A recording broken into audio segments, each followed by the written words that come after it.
৩৬ জুলাইয়ের অন্যতম আসামি সাবেক রাষ্ট্রপতি আব্দুল হামিদ খান তার পরিবার নিয়ে সসম্মানে দেশ ত্যাগ করলেন। আসসালামু আলাইকুম ওয়া রাহমাতুল্লাহি ওয়া বারাকাতুহু।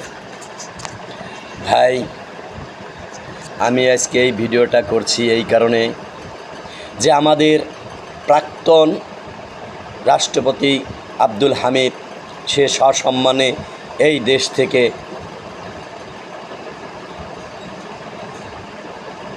আর এক দেশে চলে গিয়েছে তার পরিবারবর্গ সহ। আপনারা কাকে বিশ্বাস করবেন? এই দেশে কাকে বিশ্বাস করবেন যে ক্ষমতায় যাওয়ার আগে বলেছিল আপনারা আমাদেরকে একবার ক্ষমতায় নিয়ে দেন, আমি দেশের জন্য এত এত কাজ করব যে প্রত্যেকটা মানুষ মনে রাখবে। এখন যিনি আইন উপদেষ্টা, উনি এত এত কাজ করতেছে, ওনাকে ঠিকই মনে রাখবে বাংলাদেশের জনগণ।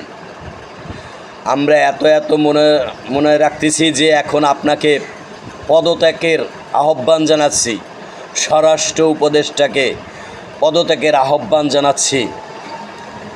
সেই সাথে যারা এয়ারপোর্টে ইমিগ্রেশন পার করছে তাদেরকেও পদত্যাগের আহ্বান জানাচ্ছি।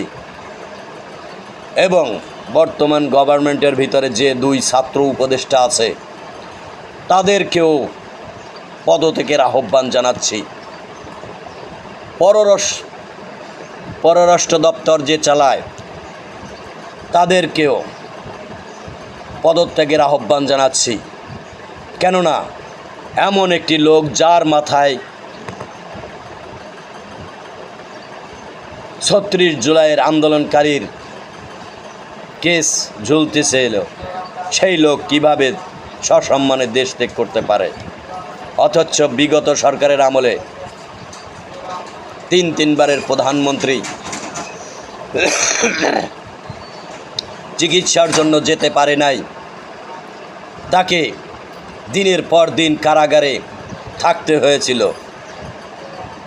অন্যায়ভাবে কত মানুষ জেল খেটেছিল, জামাতের নেতাকর্মীদের ফাঁসি হয়েছিল। তখন এই রাষ্ট্রপতি হামিদ খান কিছুই করে নাই। সে এক একটা সময় এক এক ধরনের উপস্থাপনা করত। প্রিয়াঙ্কাকে নিয়ে হাসি রং থামাতায় মেতেছিল।